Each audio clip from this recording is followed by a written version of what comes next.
میں مبلغ بنوں سنتوں کا، خوب چرچا کروں سنتوں کا۔ الحمدللہ رب العالمین والصلاة والسلام علی سید المرسلین، اما بعد فاعوذ باللہ من الشیطان الرجیم، بسم اللہ الرحمن الرحیم۔ الصلاة والسلام علیک یا رسول اللہ وعلى آلك وأصحابك يا حبيب الله، والصلاة والسلام عليك يا نبي الله وعلى آلك وأصحابك يا نور الله۔ قرآن مجید کی نسبت کی عظمتیں آپ سب جانتے ہیں کہ قرآن مجید جس رات میں نازل ہوا اللہ تعالیٰ نے اسے 1000 مہینوں سے افضل بنا دیا۔ تو اس سے پتہ چلا کہ قرآن مجید کے ساتھ جس شے کی نسبت ہوتی ہے اس کے مقام، مرتبے اور عظمت میں اضافہ ہو جاتا ہے۔ اسی لیے قرآن پاک تو وہ الفاظ ہیں کہ جو ہم پڑھتے ہیں، جو الفاظ ہیں جو لکھے ہوتے ہیں، لیکن جن صفحات پہ وہ لکھے ہوتے ہیں وہ صفحات جن 2 جلدوں کے درمیان، 2 گتوں کے درمیان ہوتے ہیں، بے وضو انہیں بھی چھونا حرام ہو جاتا ہے، کیونکہ ان میں قرآن ہے۔ گتوں پہ تو قرآن نہیں لکھا ہوتا، جلد پہ تو قرآن نہیں لکھا ہوتا، قرآن تو اندر صفحات پہ، لیکن قرآن سے نسبت بڑے قرب کی ہے، تو قرب کی نسبت کی وجہ سے شریعت نے حکم یہ دے دیا کہ ان گتوں کو بھی بے وضو چھونا حرام ہے۔ لا یمسہ الا المطہرون، نہ چھوئیں قرآن کو مگر بہت پاک لوگ۔ تو قرآن مجید وہ برکتوں والی، وہ عظمتوں والی کتاب ہے کہ جہاں پر یہ اپنے انوار کے ساتھ اتر جاتی ہے اسے پاک کر دیتی ہے۔ جس دل کے اندر اتر جائے وہ دل پاک ہو جاتا ہے۔ جس کتاب میں لکھی گئی وہ کتاب بھی بڑی پاکیزگی والی ہے، مسجدوں میں پڑھی جاتی ہے تو مسجدیں بھی پاک ہوتی ہیں، پاکی کی حالت میں اسے پڑھنے کا حکم ہے۔ تو جب ظاہر کی پاکیاں یہ ہیں تو جس دل کے اندر قرآن اتر جائے اس دل کا عالم کیا ہوگا۔ اس لیے حافظ قرآن کی جو اتنی عظمت ہے، حافظ قرآن کی جو اتنی عظمت ہے، بلکہ ایک حدیث مبارک ہے، فرمایا کہ جس چمڑے میں قرآن ہوگا اسے آگ نہیں جلا سکتی۔ یہ حدیث مبارک ہے کہ جس چمڑے میں قرآن ہو اسے آگ نہیں جلا سکتی۔ تو اب اس کے اوپر سوال ہوتا ہے کہ بھی یہ کیسے ہو سکتا ہے؟ ہم اگر کسی چمڑے میں قرآن پاک رکھیں اور آگ میں اگر معاذ اللہ کوئی ڈالے تو آگ تو لگ جائے گی اسے، تو اس حدیث کا مطلب کیا ہے؟ تو علماء نے فرمایا کہ اس کے 2 مطلب ہیں۔ ایک تو یہ ہے کہ یہ قرآن پاک کا معجزہ تھا جو نبی پاک علیہ الصلوۃ والسلام کے زمانے کے ساتھ خاص تھا، کہ سرکار کے زمانے میں اگر کسی چمڑے میں قرآن ہوتا اور اسے آگ میں بھی رکھ دیا جاتا تو آگ اسے جلا نہ سکتی، تو یہ اس زمانے کے ساتھ خاص تھا۔ تو بہت سی چیزیں ہیں جو اسی زمانے کے ساتھ خاص ہیں، بعد میں وہ نہیں۔ اور دوسرا اس کا مطلب یہ بیان کیا ہے کہ اصل اس کا مطلب یہ ہے کہ جس چمڑے میں قرآن ہو، مراد اس سے دل ہے، کہ جس دل میں اور جس بدن میں قرآن ہو اسے جہنم کی آگ جلا نہیں سکتی، اسے جہنم کی آگ جلا نہیں سکتی، جس دل میں اور جس بدن میں قرآن۔ تو یہ فضیلت ہے اصل میں حافظ قرآن کے بارے میں، کہ حافظ قرآن کے دل میں قرآن ہوتا ہے تو اسے جہنم کی آگ نہیں جلائے گی۔ قرآن مجید کی آخری 2 سورتیں ہیں اور بڑی عظیم سورتیں ہیں۔ حدیث مبارک ہے کہ نبی پاک صلی اللہ تعالیٰ علیہ وآلہ وسلم جنات اور نظر بد، جو نظر لگ جاتی ہے، جنات اور نظر بد سے پناہ مانگنے کے لیے آپ بہت سی دعائیں پڑھا کرتے تھے۔ احادیث مبارکہ میں بہت سی دعائیں ہیں، اعوذ بکلمات اللہ التامات من شر ما خلق، اس طرح کی بہت سی دعائیں ہیں۔ تو حدیث مبارک میں فرمایا کہ جب سورہ فلق اور سورہ ناس نازل ہوئیں تو نبی پاک صلی اللہ علیہ وآلہ وسلم نے باقی ساری دعائیں چھوڑ دی، نظر کے لیے، جنات کے لیے یہی صورتیں پڑھا کرتے تھے۔ اور نبی پاک علیہ الصلوۃ والسلام کا روزانہ کا معمول یہ تھا کہ رات کو سونے سے پہلے بعض روایتوں میں ہے کہ سورہ فلق اور سورہ ناس، اور بعض میں ہے کہ ساتھ میں قل هو اللہ شریف، قل هو اللہ، سورہ فلق، سورہ ناس، یہ تینوں صورتیں پڑھ کے اپنے ہاتھوں پہ دم کرتے اور اپنے پورے بدن پہ پھیر لیا کرتے تھے۔ یہ نبی پاک علیہ الصلوۃ والسلام کی سنت ہے، یہ سنت ہے، یہ آپ کا مستقل معمول تھا۔ حتیٰ کہ جب نبی پاک علیہ الصلوۃ والسلام کا وصال مبارک قریب آیا تو نقاہت اور کمزوری ایسی تھی کہ یوں دم کرنا مشکل تھا، تو یہ صورتیں سیداتنا عائشہ صدیقہ رضی اللہ تعالی عنہا نے پڑھ کے ہاتھوں پہ دم کر کے سرکار پہ پھیری تھی۔ تو یہ جو صورتیں ہیں یہ پڑھنا یہ اتنا محبوب اور اتنا مرغوب تھا۔ اور ان کا جو شان نزول ہے، جو صورت نازل ہوئی، اس کے پیچھے بھی یہ تھا کہ ایک یہودی اور اس کی بیٹیوں نے نبی پاک علیہ الصلوۃ والسلام پہ جادو کرنے کی کوشش کی تھی۔ آپ کے منہ مبارک، آپ کی کنگھی کے چند دندانے اور ایک پتلا سا بنا کے موم کا، تو وہ کسی کنویں کے اندر ڈالا تھا، اور نبی پاک علیہ الصلوۃ والسلام کے جسم اطہر پر اس کے اثرات ظاہر ہوئے تھے۔ تو اللہ تعالیٰ نے پھر یہ صورتیں نازل فرمائیں، تو وہ کنویں سے وہ چیزیں نکالی گئیں۔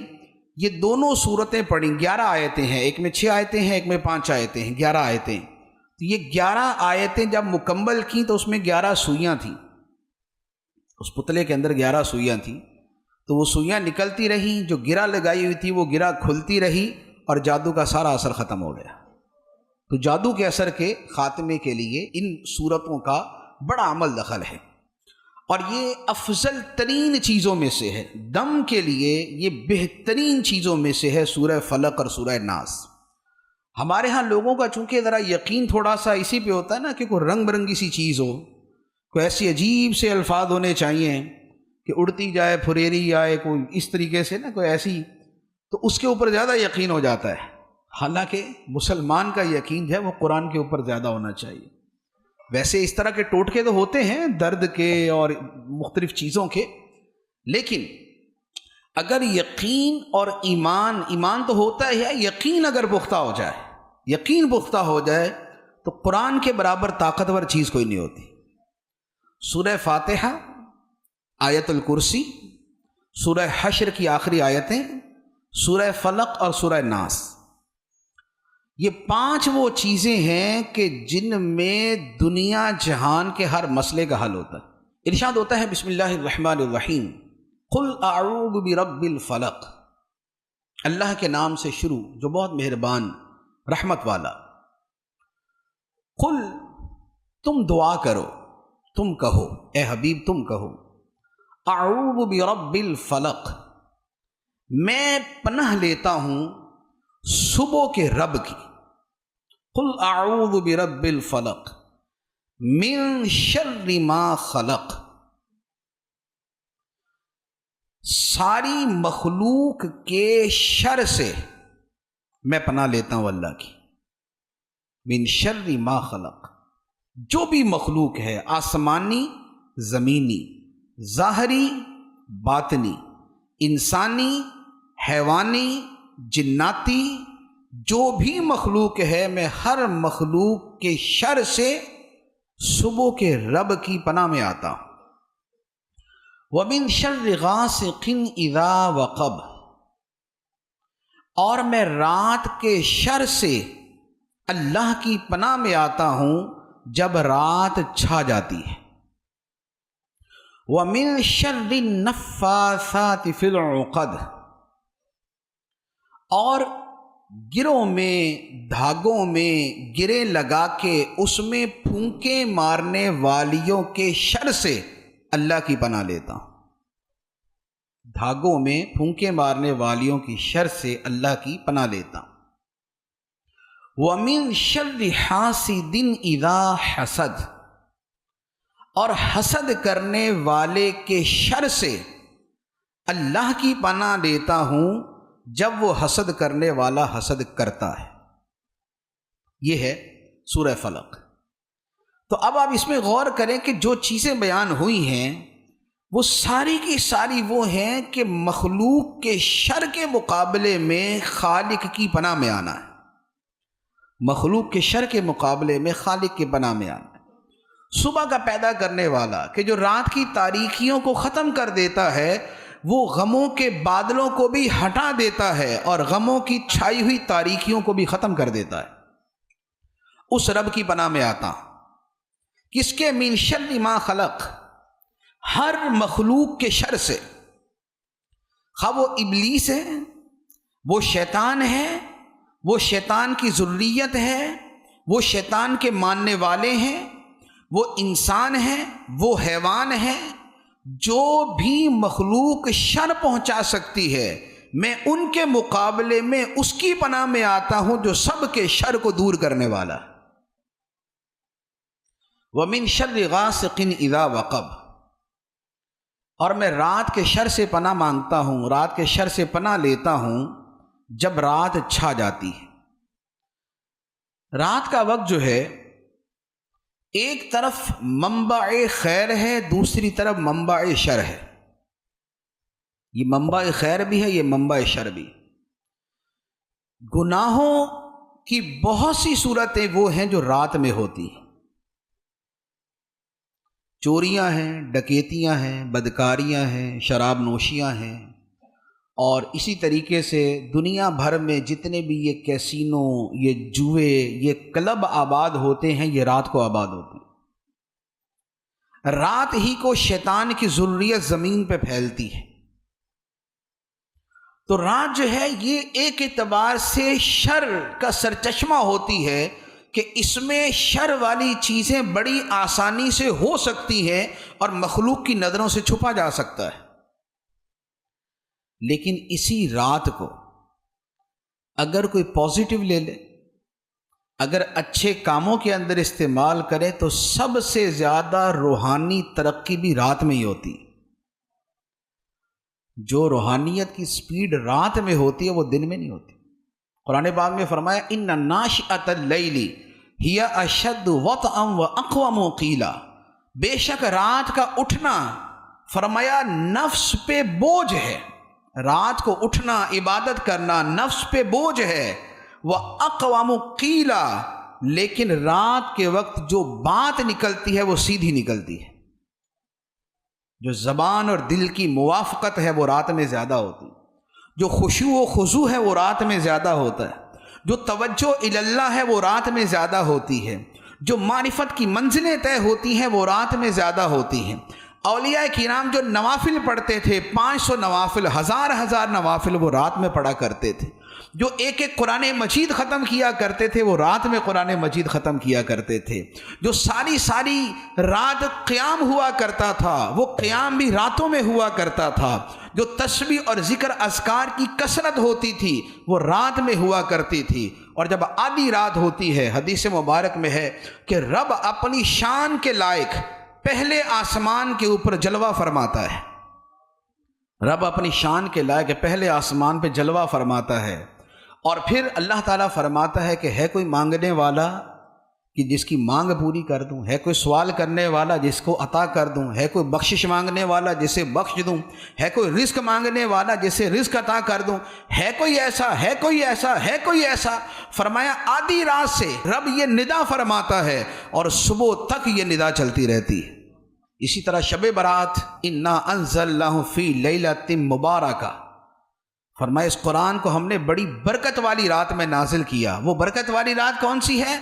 وہ شب برات ہے، جس رات میں بنی کلب کی بکریوں کے بالوں کے برابر مسلمانوں کی بخشش کر دی جاتی ہے، جس رات رب کی رحمتیں چھما چھم برستی ہیں، وہ رات کا وقت، اور رات ہی ہے جسے شب قدر کہا جاتا ہے، جسے لیلۃ القدر کہا جاتا ہے۔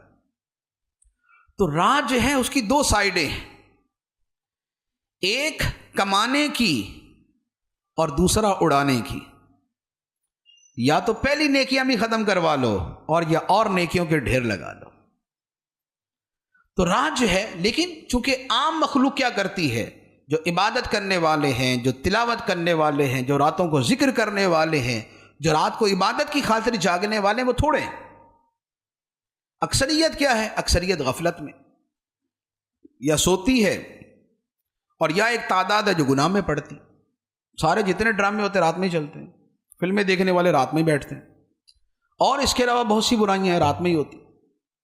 تو چونکہ اکثریت یہ گناہ رات میں کرتی ہے اور گناہ کے مواقع رات میں زیادہ ہوتے ہیں، تو فرمایا وَمِن شَرِّ غَاسِقٍ اِذَا وَقَبَ، کہو کہ میں رات کے شر سے اللہ کی پناہ لیتا ہوں جب رات چھا جاتی ہے.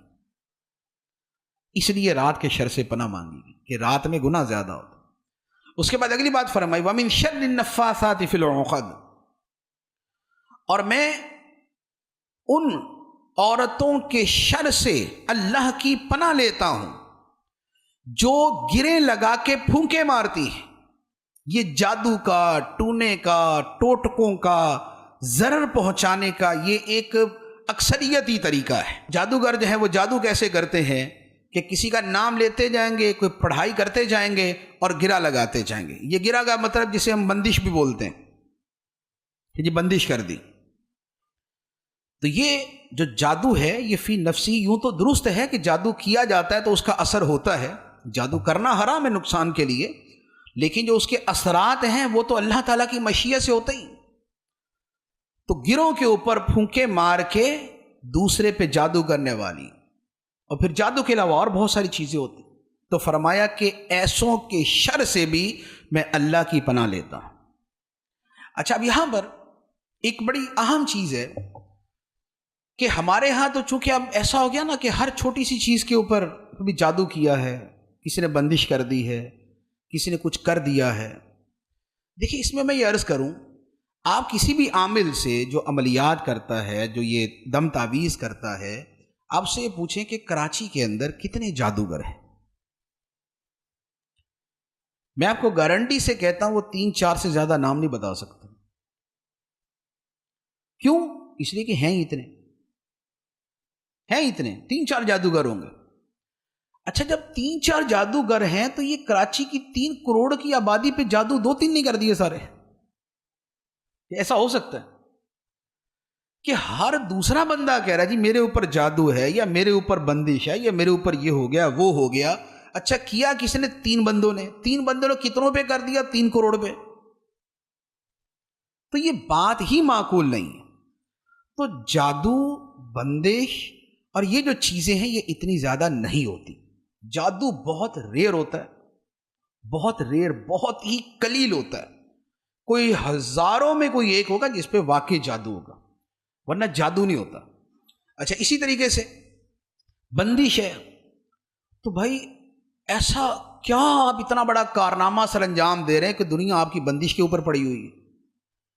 کام آپ کا درمیانہ سا ہے، 50-60 ہزار روپے مہینے کا کماتے ہو، اور کوئی بندہ فارغ بیٹھا ہوا آپ کے اس 50,000 کو بھی بند کرنے پہ لگا ہوا ہے. وہ اس سے اچھا وہ خود نہ کما لے کچھ. تو ہمیں ہر تیسری چیز کے اندر بندش، رشتہ نہیں ہو رہا جی بندش ہے. جو آپ کی بندش کروا رہا ہے وہ بیچارہ اپنی بیٹی کے بارے میں پریشان ہوگا. تو یہ بندشیں نہیں ہوتی. حالات زمانے کے ایسے ہیں، کچھ ہمارے اعمال ایسے ہیں، کچھ اس کے اثرات ہوتے ہیں، اور کچھ یہ ہوتا ہے کہ ہم جتنا سوچ سمجھ کے کوئی کام کرنا چاہیے وہ نہیں کر رہے ہوتے. اور ان سب سے بڑی چیز کیا ہوتی ہے؟ یہ جتنے آج کل کے جادو اور اثرات اور بندشیں ہیں، ان کا میں سب سے بڑا ریزن آپ کو بتاؤں، ان کا سب سے بڑا ریزن نفسیاتی ہوتا ہے. نفسیاتی ہوتا ہے کہ چونکہ ہمارے نفسیات کے اندر بندش اور اس طرح کی چیزیں گھوم رہی ہوتی ہیں، ہمیں کوئی وہم ڈال دے تو انسان وہم پرست بہت زیادہ ہوتا ہے، خواہ وہ امریکہ کا ہو یا جاپان کا. آپ کو پتہ ہے دنیا میں سب سے زیادہ وہم کہاں پر ہوتا ہے؟ امریکہ میں ہوتا ہے. دنیا میں سب سے زیادہ وہم امریکہ میں، حالانکہ دنیا کا سب سے ترقی یافتہ ملک ہے. تو یہ توہم پرستی یہ پوری دنیا میں ہوتی ہے. اسی لیے امریکہ کے اندر تو ہوٹلوں کے روم جو ہے وہ 3, 13 اور 23 یہ نہیں ہوتے. یہ 13 نمبر ہوٹل کا کمرہ نہیں ملے گا آپ کو، سکپ کر دیں گے آگے. کیوں؟ وہم ہے ان کا، اور اس طرح کی رنگ برنگی چیزیں. تو ہوتا یہ ہے کہ ہماری نفسیات جو ہے وہ ہمارے سامنے چیزیں لے آتی. اچھے بھلے آدمی کو کوئی آ کے کہے نا تھوڑے سے بیمار لگ رہے ہوگا، نہیں میں صحیح ہوں بالکل. دوسرا بندہ آگے اور بول دے طبیعت ٹھیک ہے آپ کی، ہاں ٹھیک ہے. تیسرا بندہ آ کے بول دے یار کوئی فرق سا لگ رہا ہے. میں کہتا ہوں کہ 3 کی گنتے پہ بندہ بیمار ہے، اور اگر 5-7 بول دے نا 5-7 تو یقین کرے بندہ اپنے آپ کو بکری سمجھنے لگ جائے گا کہ بھائی مجھے واقعی پتہ نہیں کیا ہو گیا مجھے. یہ ہے انسانی نفسیات. تو ہوتا کیا ہے کہ ہمیں کوئی ایک بندہ بول دے نا، وہ عامل کہ جس بیچارے کو 2 ٹکے کا کوئی علم نہیں ہوتا، کوئی معلومات نہیں ہوتی، وہ اگر بول دے گا نا وہ بندش سی آ رہی ہے، بندش سی آ رہی ہے. ابھی کہاں آ رہی ہے؟ خواب میں آئی ہے آپ کے؟ کہاں آئی ہے آپ کو؟ لیکن ہمارا وہم جو ہے وہ اس کو کیچ کر لیتا ہے اور پھر ہمارے اندر وہ چیزیں چلنے لگتی. اسی لیے جس کی ول پاور، قوت ارادی مضبوط ہوتی ہے، اس پہ اثرات کم ہوتے ہیں. تو یہ 99% سے زیادہ اس کے اندر نفسیاتی چکر جو ہے وہ زیادہ ہوتا ہے. اسی لیے عملیات اور ان چکروں میں زیادہ کون پھنستی ہیں؟ عورتیں، کیونکہ قوت ارادی کمزور ہوتی ہے ان کی، جذباتی زیادہ ہوتی، وہم ان میں زیادہ ہوتا ہے، ارادہ جلدی ان کا ٹوٹ جاتا ہے. تو اس لیے ان کو آپ تھوڑا سا بول دیں، اس کے بعد آپ دیکھیں کیا تماشا لگتا ہے. اور یہ جو عاملوں کے پاس ایک لائنیں عورتوں کی زیادہ لگی ہوتی ہیں، اس کی وجہ بھی یہی ہے. اچھا، فائدہ بھی انہی کو زیادہ ہوتا. کیوں؟ اس لیے کہ سامنے والے کے جملوں کا اثر وہ زیادہ اپنے دماغ کے اوپر جو ہے وصول کرتی ہیں، تو اس فائدہ بھی زیادہ ہو جاتا. تو شاذ و نادر جادوگر بھی ہوتے ہیں، جادوگرنیاں بھی ہوتی ہیں، نقصان پہنچانے والے بھی ہوتے ہیں، نقصان پہنچانے والیاں بھی ہوتی ہیں. قرآن پاک نے فرمایا وَمِن شَرِّ النَّفَّاثَاتِ فِی الْعُقَدِ. لیکن اتنے نہیں کہ ہر تیسرا بندہ اسی کا شکار ہو، ایسا نہیں ہوتا. اور اگر بالفرض ہو تو یہ سورت پڑھ دیں، مسئلہ حل ہو جائے. تو لہذا یہ جادو وغیرہ کے معاملات کے اندر تھوڑا سا اپنی قوت ارادی کو استعمال کریں. کچھ قرآن پاک کا ورد وظیفہ یہ پڑھنا شروع کریں، اس سے یہ مسئلے حل ہو جاتے ہیں. اگلی آیت میں فرمایا وَمِن شَرِّ حَاسِدٍ إِذَا حَسَدَ. اور میں پناہ لیتا ہوں حسد کرنے والے کے شر سے جب وہ حسد کرے. یہ جو چیز ہے اس پہ میں 2 پہلوؤں سے بات کروں گا. ایک تو حسد کا معاملہ ہے. حسد کا مطلب ہوتا ہے جلنا. جلنے سے مراد کہ کسی کے بارے میں یہ تمنا کرنا، یہ آرزو کرنا کہ اس کے پاس جو نعمت ہے وہ ختم ہو جائے، وہ چھن جائے. اس کے پاس عہدہ ہے، ختم ہو جائے. اس کے پاس پیسہ ہے، ختم ہو جائے. اس کے پاس اچھی گاڑی ہے، چوری ہو جائے. اس کے پاس اولاد ہے، ناکارہ ہو جائے. اس کا گھر ہے، اللہ کرے بک جائے. تو کسی کی نعمت کا زوال چاہنا، یہ ہے حسد. حسد جو ہے یہ گناہ کبیرہ ہے. زمین کے اوپر سب سے پہلا گناہ حسد ہوا تھا. حابیل اور قابیل جو 2 بھائی تھے، تو قابیل نے حابیل کو قتل کیا تھا کہ جو اس کی بیوی ہے وہ زیادہ خوبصورت ہے اور یہ مجھے چاہیے، اس سے چھن جائے مجھے مل جائے. اس نے بھی حسد کیا. اور حسد وہ گناہ ہے کہ جسے کہیں کہ یعنی ایسا عجیب گناہ کہ جس کا نقصان سامنے والے کو کم ہوتا ہے، خود کو زیادہ ہوتا ہے. مثال کے طور پہ مجھے نہیں پتا میرے دنیا میں کتنے حاسد ہوں گے. جو بھی نعمت والا بندہ ہے، جسے کو کمال ملتا ہے، اس کا کوئی حاسد تو ہوتا ہے. تو ہو سکتا ہے کہ میرے علم سے، میری شہرت سے، میرے نام سے، میری آسائشوں سے کسی کو حسد ہوتا ہو، لیکن میری تو صحت پہ کوئی فرق نہیں ہے. جل کون رہا ہے؟ حسد کرنے والا. تکلیف کس کو ہے؟ حسد کرنے والے کو. کڑتا کون ہے؟ حسد کرنے والا. بلڈ پریشر کس کا ہائی ہو رہا ہے؟ حسد کرنے والے کا. خون کس کا جوش مار رہا ہے؟ حسد کرنے والے کا. تو حسد وہ گناہ ہے کہ آخرت بھی برباد کرتا ہے، دنیا بھی برباد کرتا ہے. اور اس کا جو اپوزٹ ہے، حسد کا اپوزٹ کیا ہے؟ حسد تو یہ تھا کہ اے اللہ اس سے یہ نعمت چھن جائے، یا یہ تمنا کہ اسے نعمت چھن جائے. اب اس کا الٹ یہ ہوگا کہ اے اللہ اسے اور عطا کر دے. اس کا الٹ تو یہ بنتا ہے یا تو پہلے بھی چھن جائے یا اسے اور مل جائے. اب اس کا الٹ ہے اسے اور مل جائے. یہ ہے کشادہ دلی. یہ کشادہ دلی ہے، یہ سخاوت ہے، یہ دل کا نیک ہونا ہے، یہ دل کا اچھا ہونا ہے.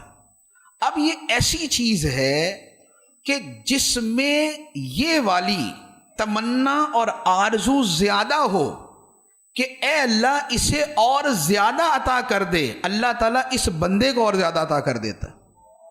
یہ حدیث مبارک ہے ایک، فرمایا کہ جو بندہ اپنے بھائی کے لیے یہ دعا کرتا ہے کہ اے اللہ اسے یہ شے عطا فرما دے، فرشتہ اس بندے کے لیے دعا کرتا ہے کہ یا اللہ یہ دعا پہلے اس کے حق میں قبول فرما۔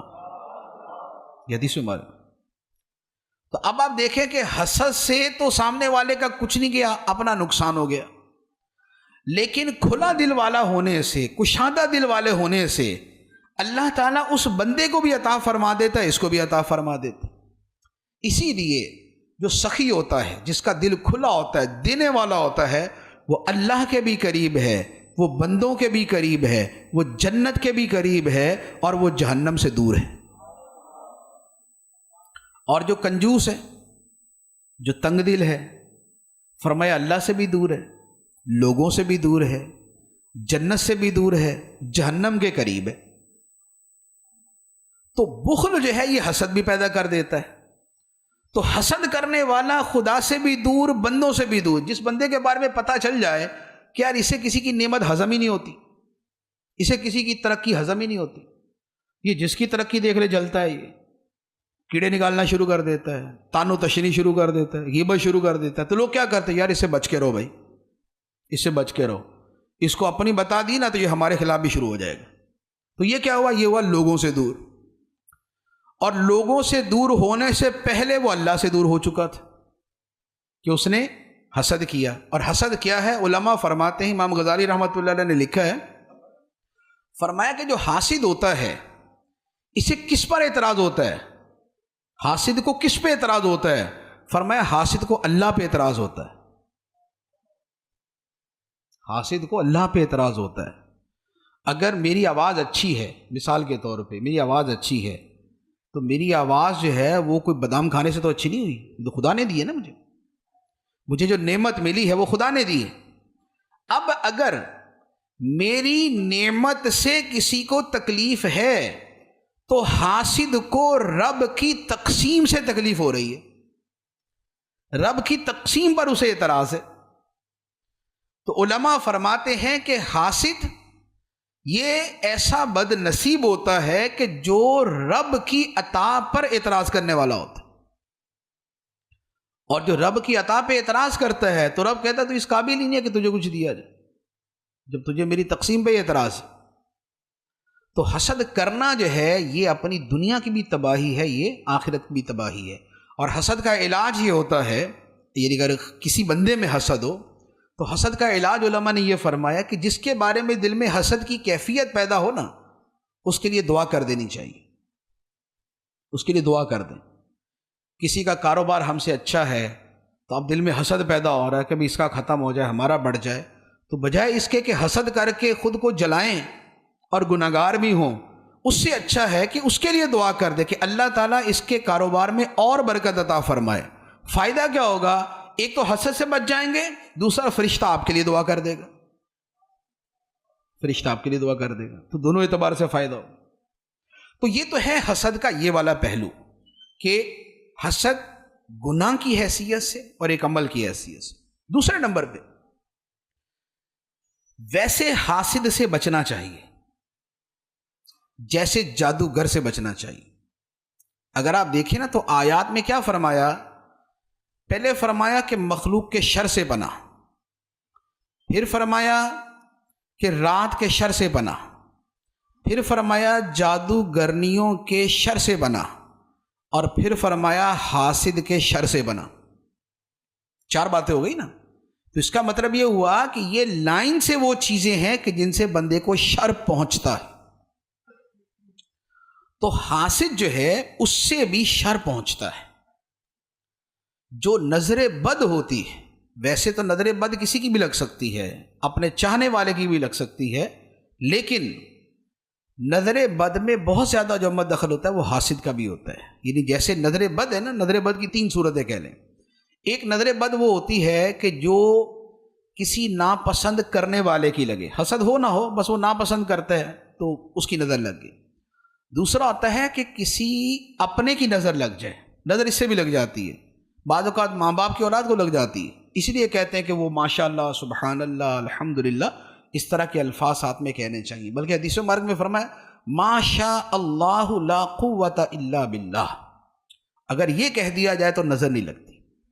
جب کوئی شے اچھی لگے، کسی کی گاڑی ہے، کسی کا کاروبار ہے، کپڑے ہیں، کوئی اور خوبی ہے، تو دیکھ کے بول دیا ما شاء اللہ، ما شاء اللہ لا قوت الا باللہ، اتنا پڑھ دیں گے تو نظر نہیں لگے گی۔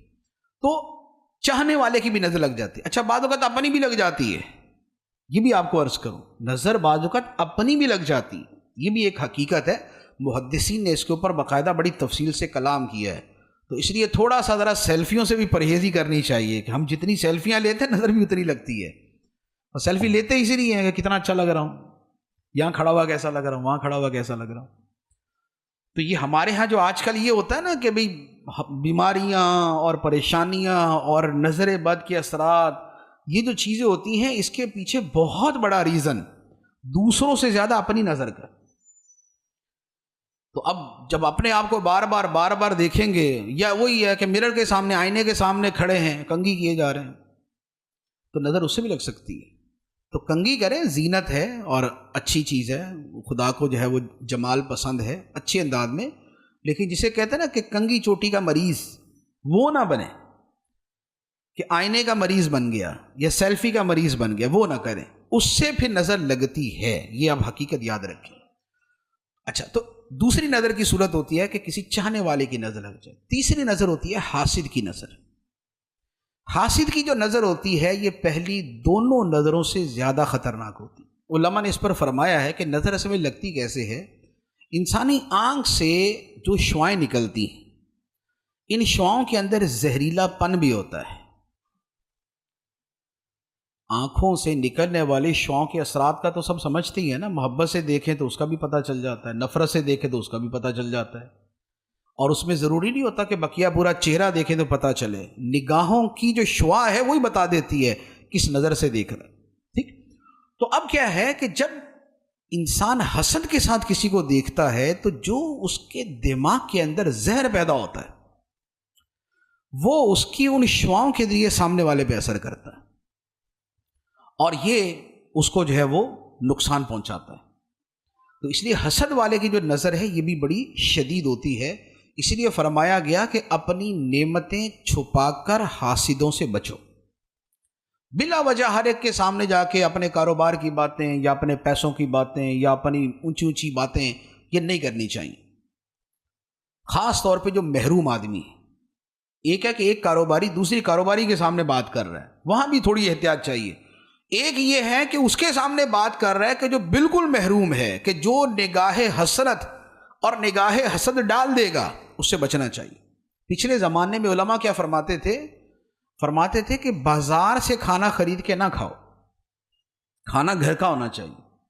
اب تو ہمارے زمانے کا کلچر ہی چینج ہو گیا، تو اب تو وہ والی باتیں کرنا بھی بڑا عجیب لگے گا کہ یار باہر سے نہ کھانا کھائیں، ہمارے تو گھر میں پکتا ہی نہیں، ہم تو 3 ٹائم کا باہر سے کھاتے ہیں، صبح کی پوری باہر سے ہے، رات کے برگر پیزا باہر سے ہیں۔ تو لیکن علماء پہلے کیا فرماتے تھے کہ باہر سے نہ کھاؤ، اس کی وجہ کیا تھی؟ اس کی وجہ یہ تھی کہ باہر جب چیزیں بن رہی ہوتی ہیں، پک رہی ہوتی ہیں، تو وہاں گزرنے والے وہ بھی ہوتے ہیں کہ جو خرید سکتے ہیں یا خریدتے ہیں، اور وہ بھی ہوتے ہیں جو صرف حسرت سے دیکھ کے گزر جاتے ہیں۔ تو جس کھانے کے اوپر نگاہ حسرت پڑی ہوئی ہے، اس پہ اثرات بھی ویسے ہوں گے۔ تو یہ پرانے زمانے کے جو علماء تھے، ایون کہ یہ امام اعظم ابو حنیفہ رحمۃ اللہ علیہ نے فرمایا کہ بازار کا کھانا نہ کھانا، امام ابو یوسف سے فرمایا تھا بازار کا کھانا نہ کھانا۔ تو یہ چیزیں جو ہیں ان کے اثرات ہوتے ہیں، تو اپنی نعمتیں چھپا کے حاسد سے اور حسرت والے سے بچنا چاہیے، اور بالفرض اگر محسوس ہو کہ نظر لگ گئی یا محسوس نہ بھی ہو، تو جو سنت ہے کہ سورہ فلق اور سورہ ناس پڑھ کے روزانہ رات کو اپنے اوپر یا اپنے ہاتھوں پہ دم کر کے اپنے بدن پہ، چہرے پہ، جہاں جہاں ہاتھ پہنچے وہاں پر پھیر لیں، تو انشاءاللہ یہ نظر سے حفاظت رہے گی۔ اسی طرح اپنے بچوں پہ دم کرتے رہیں۔ بچوں پہ دم کا وہ اثر ہوتا ہے کہ آپ کسی بچے پہ دم کریں، اگر کوئی صاحب روحانیت اس بچے کو دیکھے گا تو وہ بتا دے گا کہ اس کے چہرے کے اوپر دم کیا جاتا تھا۔ جس بچے پہ بچپن میں دم کرتے رہیں قرآن پاک پڑھ کے، کچھ اور اچھا پڑھ کے، تو اس بچے پہ جو اس دم کے اثرات ہوں گے وہ پوری زندگی اس کے ساتھ شامل رہتے ہیں، اور اہل نظر اس کو پہچان لیتے ہیں کہ اس بچے کے اوپر دم کیا ہوا تھا، تو لہذا یوں دم کرنا جو اپنے اوپر بچوں کے اوپر کرتے رہیں۔ تو یہ سورہ فلق ہے کہ جس میں مخلوق کے شر سے، ابلیس کے شر سے، رات کے شر سے، جادوگرنیوں کے شر سے اور حاسد کے شر سے پناہ مانگی گئی، اور یہ ساری کی ساری وہ ہیں کہ جن کا نقصان ظاہراً اور دنیا کے اعتبار سے ہوتا ہے۔ مخلوق دنیا کے اعتبار سے نقصان پہنچاتی ہے، رات کا شر جو ہے وہ دنیا کے اعتبار سے ہے، جادوگر اور جادوگرنی کا شر جو ہے وہ ظاہر کے اعتبار سے ہے، حاسد کا شر جو ہے وہ ظاہر کے اعتبار سے۔ اب اس کے بعد سورہ ناس، بسم اللہ الرحمن الرحیم، قل اعوذ برب الناس ملک الناس الہ الناس من شر الوسواس الخناس الذی یوسوس فی صدور الناس من الجنۃ والناس۔ فرمایا کہ تم کہو، اے حبیب تم کہو، میں پناہ لیتا ہوں لوگوں کے پالنے والے کی، لوگوں کے رب کی پناہ لیتا ہوں، مالک الناس جو لوگوں کا بادشاہ ہے، الہ الناس جو لوگوں کا معبود ہے، من شر الوسواس الخناس ان چیزوں کے شر سے جو وسوسہ ڈالتی ہے۔ میں اللہ کی پناہ لیتا ہوں، لوگوں کے رب کی، لوگوں کے بادشاہ کی، لوگوں کے معبود کی پناہ لیتا ہوں، کس کے مقابلے میں؟ اس کے شر کے مقابلے میں جو وسوسہ ڈالتا ہے اور وسوسہ ڈال کے چھپ جاتا ہے۔ الذی یوسوس فی صدور الناس، وہ جو وسوسہ ڈالتا ہے لوگوں کے دلوں میں، سینوں میں، من الجنۃ والناس، وہ وسوسہ ڈالنے والا جنوں میں سے بھی ہو سکتا ہے، انسانوں میں سے بھی ہو سکتا ہے۔ یہ ہے سورہ والناس۔ اس میں جو بیان کیا گیا ہے اگر آپ اس پہ غور کریں گے تو اس کا تعلق اندر کے ساتھ ہے، باطن کے ساتھ۔ پیچھے جو صورت میں بیان ہوا تھا وہ ظاہر کے ساتھ تھا، اب جو بیان ہوا اس کا تعلق باطن کے ساتھ۔ اور اس میں جو اللہ تعالیٰ کی صفات بیان فرمائی ہیں وہ صفات بھی بڑی پیاری ہیں، اور ایک بڑا ایک خوبصورت ربط ہے ان صفات کے ساتھ کہ اگر آپ غور کریں تو قرآن پاک کی پہلی صورت ہے سورہ فاتحہ، اور آخری صورت سورہ ناس۔ ٹھیک، پہلی صورت اور آخری صورت کے درمیان ایک بڑا خوبصورت تعلق ہے۔ ہم پڑھتے ہیں الحمدللہ رب العالمین، شروع میں اللہ کی صفت بیان کی گئی رب العالمین، اور یہاں پر پہلی آیت میں بیان کی گئی رب الناس، سارے جہانوں کا پالنے والا، یہاں فرمایا لوگوں کا پالنے والا۔ اس کے بعد وہاں پر فرمایا مالک یوم الدین، روز جزا کا مالک، یہاں پر فرمایا مالک الناس، لوگوں کا بادشاہ۔ وہاں فرمائے گا ایاک نعبد، اے اللہ ہم تیری عبادت کرتے ہیں، جس کی عبادت کی جائے وہ معبود ہے، یہاں فرمایا الہ الناس، لوگوں کا معبود۔ تو جو پہلی صورت کے اندر فرمایا گیا اللہ کی صفات کا بیان ہوا، اسی کو آخری صورت کے اندر بھی بیان فرما دیا۔ تو جو رب کی ربوبیت پہ اور اس کی مالکیت پہ اور اس کی بادشاہت پہ اور اس کے معبود ہونے پہ پورا یقین کر لیتا ہے وہ رب کی پناہ میں آ جاتا ہے، وہ رب کی پناہ میں آ جاتا ہے۔ تو فرمایا کہ میں پناہ لیتا ہوں لوگوں کے رب کی، لوگوں کے بادشاہ کی، لوگوں کے معبود کی، کس سے؟ من شر الوسواس، وسوسہ ڈالنے والے سے، الخناس جو وسوسہ ڈال کے چھپ جاتا ہے، شیطان وسوسہ ڈالتا ہے چھپ جاتا ہے۔ اور کب تک وسوسہ ڈالتا ہے؟ حدیث مبارک میں فرمائے گا کہ شیطان بندے میں وسوسہ ڈالتا ہے، بندہ جیسے ہی اللہ کا ذکر کرنے لگتا ہے وہ بھاگ جاتا ہے۔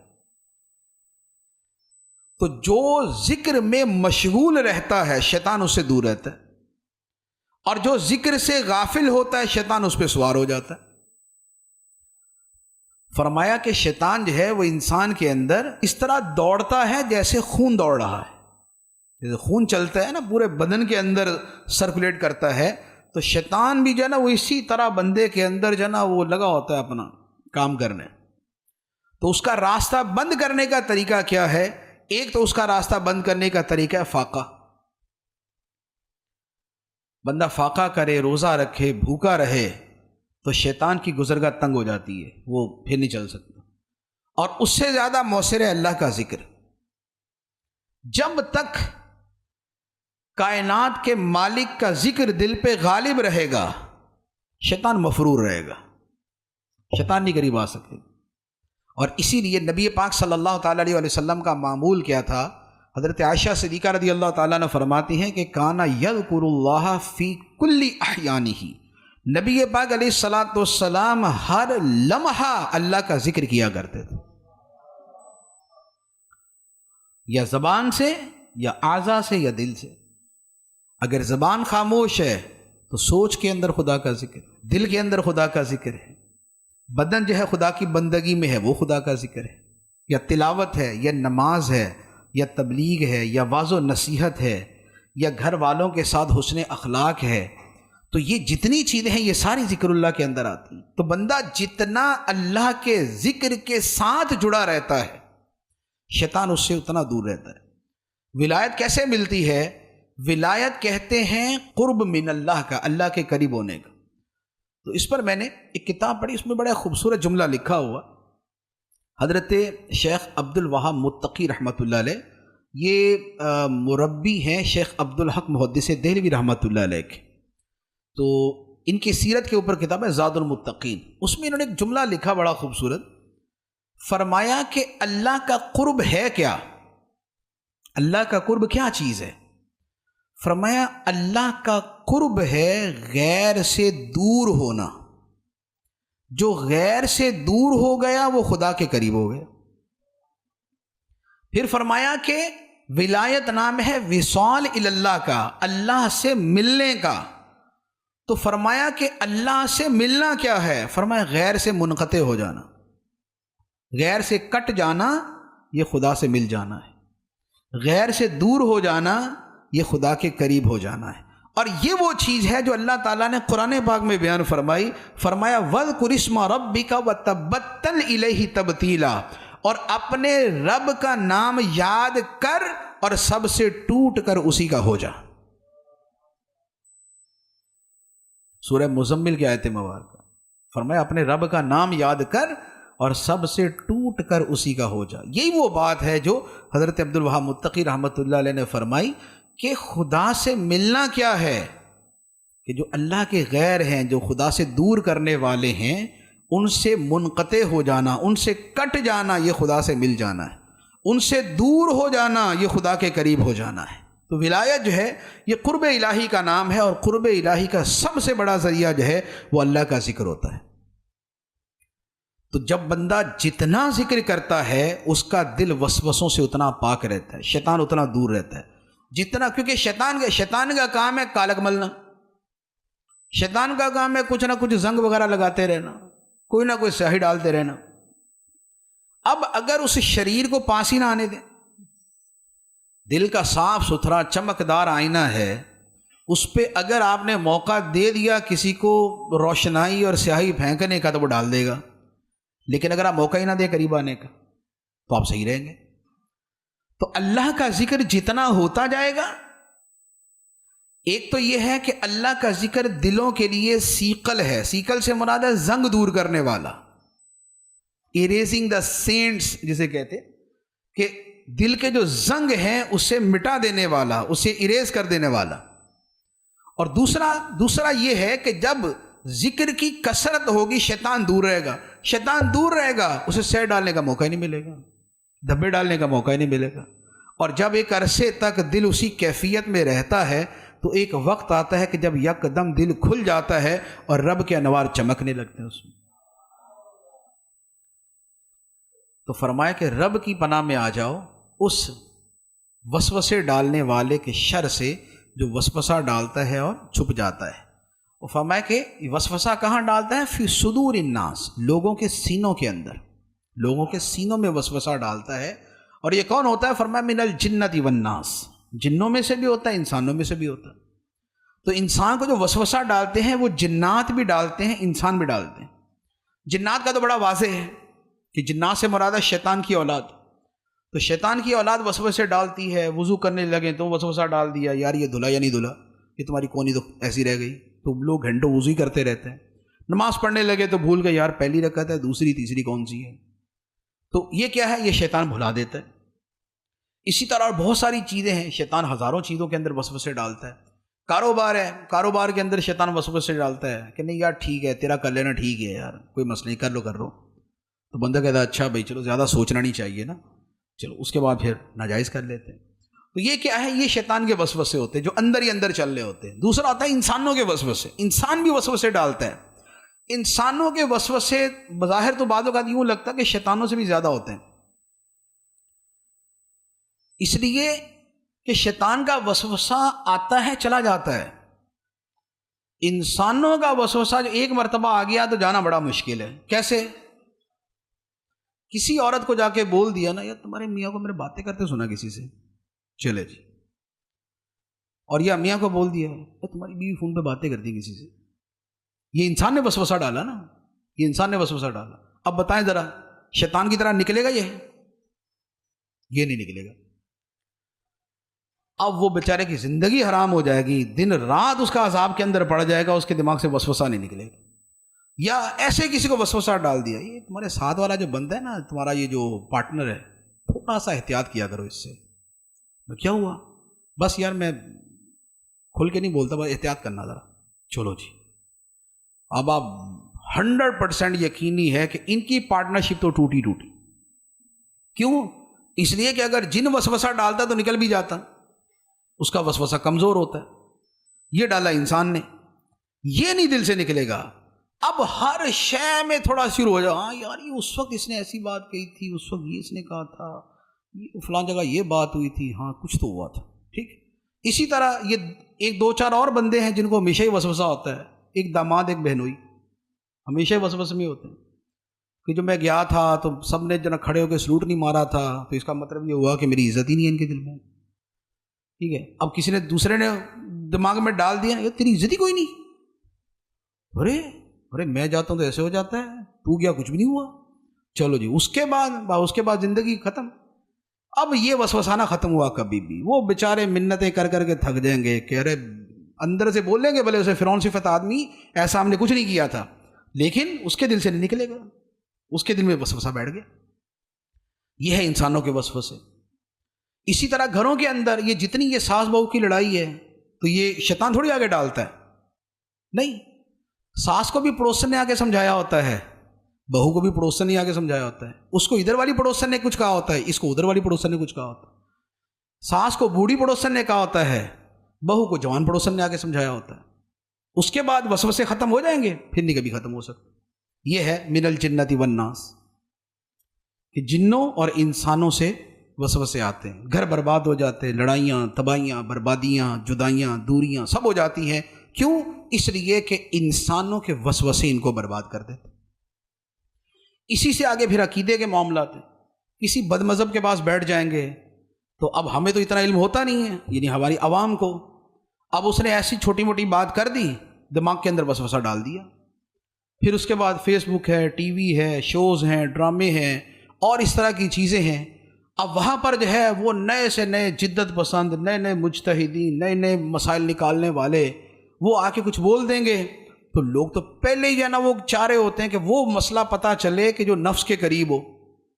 یار پردہ کو اتنا بھی ضروری نہیں ہے، آنکھ کا پردہ ہونا چاہیے، دل کا پردہ ہونا چاہیے. تو بس اس کے بعد پھر یہ نفس کو زیادہ پسند آتا ہے تو پھر اس کے پیچھے لگ جاتے ہیں. اب خواہ وہ اسکول میں یا کالج میں پڑھانے والا استاد یا پروفیسر ہو یا وہ یونیورسٹی کا چانسلر ہو، خواہ وہ وسوسے ڈالے یا کوئی افسر وسوسے میں ڈالے یا کوئی ڈاکٹر وسوسے میں ڈالے یا کوئی علامہ صاحب ڈال دے یا کوئی کسی بھی کیٹیگری کا آدمی ہے کہ جو سوٹڈ بوٹڈ ہو کے کسی بھی چینل پہ بیٹھ گیا اور اس کے بعد اس نے جو سمجھانا تھا سمجھا دیا. اب اس نے جو الذی یوسوس کا کردار ادا کیا، اب اس کے بعد وہ وسوسہ نکلنا بڑا مشکل ہے. اب وہ لے یار کہاں چینل پہ بیٹھا ہوا، کہاں فیضان بسم اللہ کا امام، تو اب تقابل پھر یوں کریں گے اس کا. تو اب وہ بھلے وہ وہاں بیٹھنے والے کو جو ہے نا اس کو بیچارے کو رگڑ رگڑ کے پالش کر کے اس کو بٹھایا ہوتا ہے، میک اپ کر کے اس کا، لیکن وہ جسٹ وہی ہے کہ وے آف ٹاک جو ہے وہ ڈلیوری میتھڈ جو اس کا ہے وہ پسند آ جاتا ہے تو اس کے وسوسے میں پڑ جاتے. تو فرمایا کہ تم کہو میں پناہ لیتا ہوں لوگوں کے رب کی، لوگوں کے بادشاہ کی، لوگوں کے معبود کی، اس کے شر سے جو وسوسہ ڈالے، اور جو وسوسہ ڈال کے تیزی سے چھپ جانے والا ہے. وہ جو وسوسہ ڈالتے ہیں لوگوں کے سینوں میں، جنوں میں سے بھی ہوتا ہے، انسانوں میں سے بھی ہوتا ہے. آمین بجاہ النبی الامین صلی اللہ علیہ وسلم. میں مبلغ بنوں سنتوں کا، خوب چرچا کروں